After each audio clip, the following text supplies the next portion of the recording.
হঠাৎই আমার চোখ নিজে থেকেই চলে গেল কাকিমার দিকে। ঘন কালো চুলগুলো এলোমেলোভাবে কিছুটা ছড়ানো। বুঝতে পারলাম কাকিমা স্নান করে বেরিয়েছে। আগে কখনো কাকিমাকে এত সুন্দর লাগেনি। কাকিমা আজ গামছা পরে নাও, প্রতিদিন একভাবে আর ভালো লাগে না। ঝড় বৃষ্টির মধ্যে যা হলো তা কোনো দিন ভুলব না। আমি দীপ, ইন্টার সেকেন্ড ইয়ারে পড়ি। স্যারের কাছে যাচ্ছি পড়তে। আজ খুব জোরে হাঁটছিলাম মনে হয়। স্যার পড়ান এক বন্ধুর বাড়িতে, যেটা স্কুলের কাছেই মাত্র 10 মিনিট দূরে। আমার বন্ধুর ডাকনাম কুণ্ডু। ওদের বাড়ি পৌঁছতেই নিচে দরজাটা পেরোলে একটা লম্বা লন পড়ে। সেটা পেরিয়ে কোনায় একটা সিঁড়ি।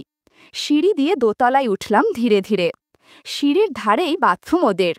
ঘরের কাছে যেতেই কুণ্ডুর মায়ের সাথে দেখা। খেলা করলাম কুণ্ডুর মা। শাড়ি, পেটিকোট আর একটা টাইট ব্লাউজ পরেছে। ব্লাউজ দেখে মনে হলো বিয়ের আগের, কেননা অনেক টাইট ছিল। বিয়ের পর কুণ্ডুর মার স্বাস্থ্য ভালো হওয়ার কারণে এরকম হয়েছে। সবই কাকাবাবুর আশীর্বাদের ফল, যা কুণ্ডুর মাকে দেখলেই বোঝা যায়। এসব খেয়াল করতে করতে দেখি কুণ্ডুর মা আমার দিকে তাকিয়ে আছে। ওর মা হেসে বলল, দীপ, তুই খাটে বস, স্যার এক্ষুনি চলে আসবে। আমি লজ্জায় চোখ নামিয়ে খাটে গিয়ে খাটে বসলাম। কুণ্ডুর মায়ের বয়স ৩৮ বছরের মতো হবে। খুব ফর্সা, ধপধপে সাদা, কোমল ত্বক, বেশ কর্মঠ মহিলা। দেখতে খুব মিষ্টি, ঘরোয়া বউ বউ লাগে। আমি রোজ পড়তে গিয়ে ওর মাকে দেখতাম। শুধু আমি না, বাকি বন্ধুরাও কুণ্ডুর মাকে পছন্দ করে। একদিন স্যার পড়ানোর পর আমি সিঁড়ির সামনে এসে জুতো পরছি। পাশেই বাথরুমে কুণ্ডুর মা স্নান করছিলেন। গরমকাল, সবই সকালে আর বিকালে দুবার স্নান করে। আমার বেরোনোর শব্দ পেয়ে ওর মা বাথরুমের থেকে আমায় দাঁড়াতে বললেন। তাই আমি আর জুতা পরলাম না। একটু দাঁড়িয়ে তারপর আবার জুত পরতে শুরু করলাম। হঠাৎ ওর মা বাথরুম থেকে বেরিয়ে আমার সামনে দাঁড়ালেন। আমি নিচু হয়ে জুত পরতে পরতে মাথা তুলে তাকালাম। আমার চোখ আটকে গেল শাড়ি পরে থাকা কুণ্ডুর মায়ের দিকে। এক ঝলক দেখেই আমি লজ্জা পেয়ে মাথা নিচু করে আবার জুতোর দড়ি পরতে থাকলাম। ওর মা আমায় জিজ্ঞাসা করল, স্যার কেমন পড়াচ্ছে? আমি লজ্জায় ওর মার মুখের দিকে তাকিয়ে বললাম, স্যার তো ভালোই পড়াচ্ছেন কাকিমা। ওর মা পড়ার ব্যাপারে জিজ্ঞাসা করতে থাকল, আর আমি তার দিকে তাকিয়ে উত্তর দিচ্ছিলাম। মাঝে মধ্যে এদিক ওদিক তাকাচ্ছিলাম, কিছু দেখার উদ্দেশ্যে। ওর মা কি বলছিল সেদিকে মনই ছিল না আমার। আমি শুধু তাকেই দেখে যাচ্ছি। কেমন যেন একটা কামনা অনুভূতি হচ্ছিল। হালকা হাওয়ায় শাড়ির আঁচলটা দুলছে আগে পিছে। হঠাৎ আচমকা কাকিমার ডাকে আমার হুঁশ ফিরল। খেয়াল করলাম কাকিমা বলছে, কিরে, কি দেখছিস ওইভাবে তাকিয়ে? আমি মাথা নেড়ে বললাম, না না কাকিমা, কিছু না। কি জিজ্ঞাসা করছিলেন আপনি? ওর মা, বড্ড অন্যমনস্ক তুই, তখন থেকে তাকিয়ে দেখেই যাচ্ছিস আমার দিকে। আমি আর কথা না বাড়িয়ে সিঁড়ি থেকে নেমে গেলাম। বাড়ি গিয়ে স্নান করে নিলাম, আর কিছু শ্যাম্পু ফেললাম টয়লেটে। কিছু দিনের জন্য আমার পড়াশোনা, ঘুম সব মাথায় উঠল। কিছুতে মন বসত না। সারাক্ষণ শুধু কাকিমার কথা মনে পড়ে। আর অদ্ভুত সব চিন্তা ঘুরপাক খায়। কিছুদিন পরেই আরও এক ঘটনা। ওদের বাড়ির যেই ঘরে আমাদের স্যার পড়ায়, সেই ঘরের জানালা থেকে অন্য একটা ঘরের দরজার ভিতর অবধি সোজাসুজি দেখা যায়। সেরকমই একদিন স্যার পড়াচ্ছেন। আমি অন্য বারবার জানালার দিকে তাকাচ্ছিলাম, যাতে কাকিমার দর্শন পায়। হঠাৎই আমার চোখ নিজে থেকেই চলে গেল জানালার দিকে। চোখে পড়ল কাকিমার দিকে। ঘন কালো চুলগুলো পিঠের ওপর এলোমেলোভাবে কিছুটা ছড়ানো। বুঝতে পারলাম কাকিমা স্নান করে বেরিয়েছে, ঘরেই ঢুকতে যাচ্ছে। ঘরে ঢুকে দরজার কাছে গিয়ে দরজাটা বন্ধ করে দিল। এক মুহূর্তের জন্য আমি অন্য জগতে হারিয়ে গেলাম। আমার পুরো জীবনটা আমি সার্থক মনে করছিলাম। এমন সময় সোজা জানালার দিকে তাকালেন, আর আমার চোখে চোখ পড়ে গেল কাকিমার। কাকিমার ওই রকম অবস্থায় আমি তাকিয়ে দেখছি দেখে কাকিমার স্বস্তিতে পড়ে গেল, আর দ্রুত দরজা বন্ধ করে দিল। ততক্ষণে আমার পড়াশোনায় আর মন বসছে না। সেই দিনের পর থেকে মনে হতে থাকলো হয়তো কাকিমার সাথে বন্ধুত্ব করা দরকার।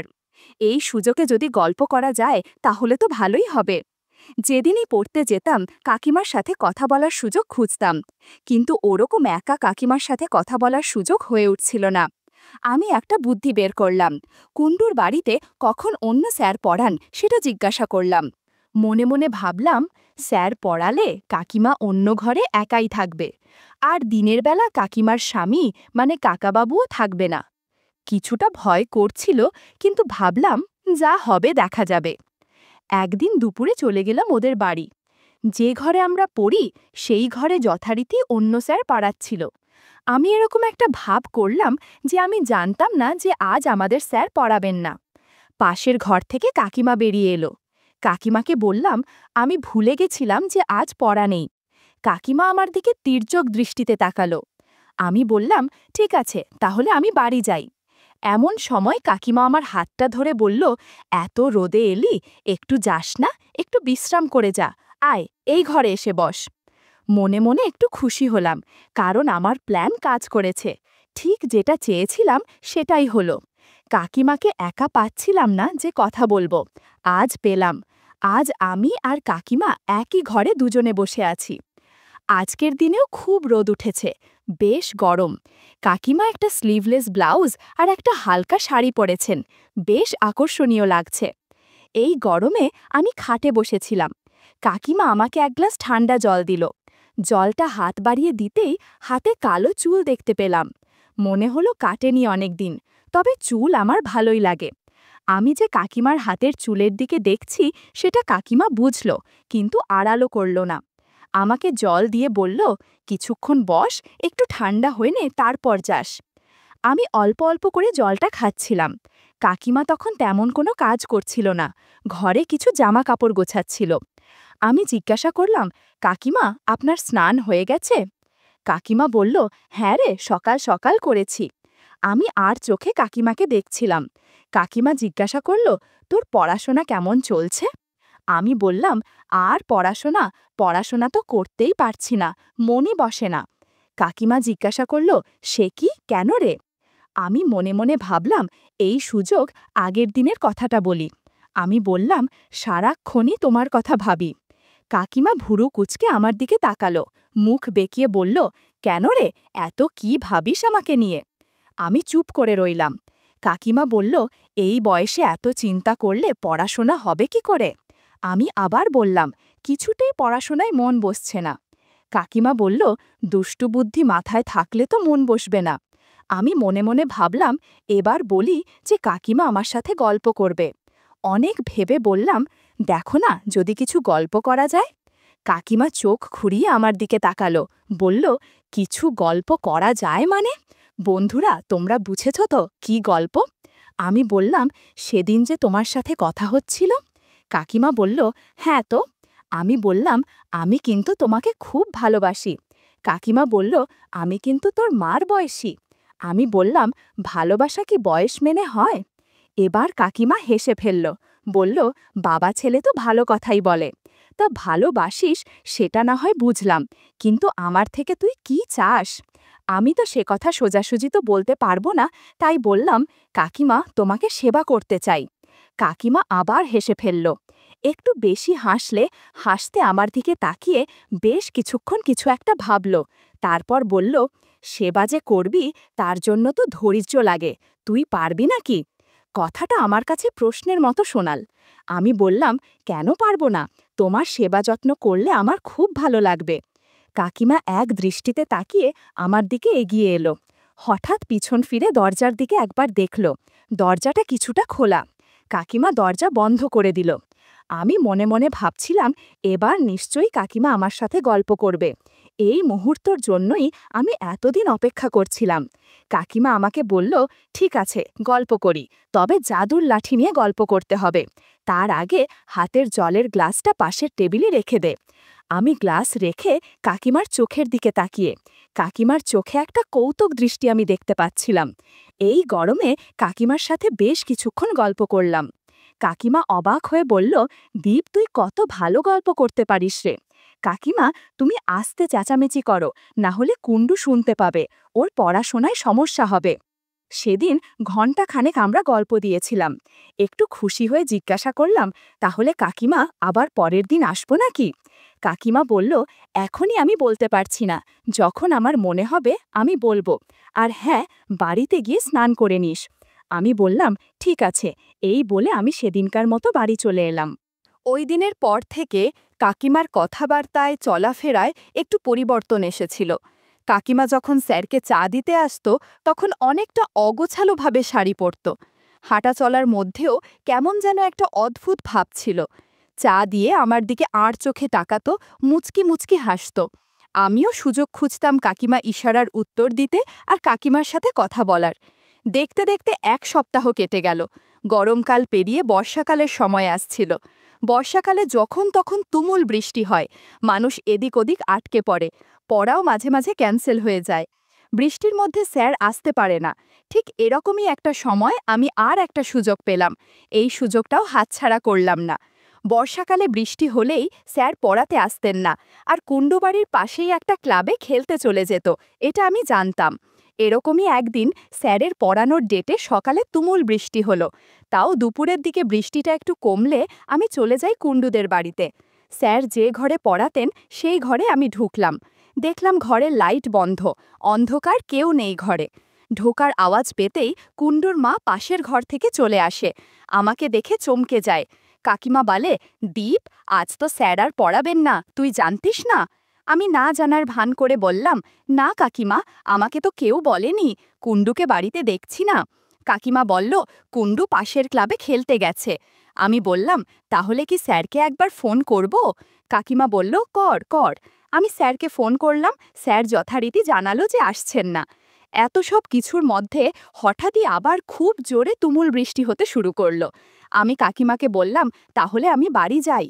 কাকিমা বারান্দা দিয়ে আকাশের দিকে তাকালো একবার, বলল, এত বৃষ্টিতে কি করে বাড়ি যাবি? বস কিছুক্ষণ, বৃষ্টি কমুক, তারপর না হয় বাড়ি যাস। কথা শুনে আমার একটু ভালো লাগলো। মনে মনে ভাবলাম, আজকে নিশ্চয় অনেক কিছু হবে।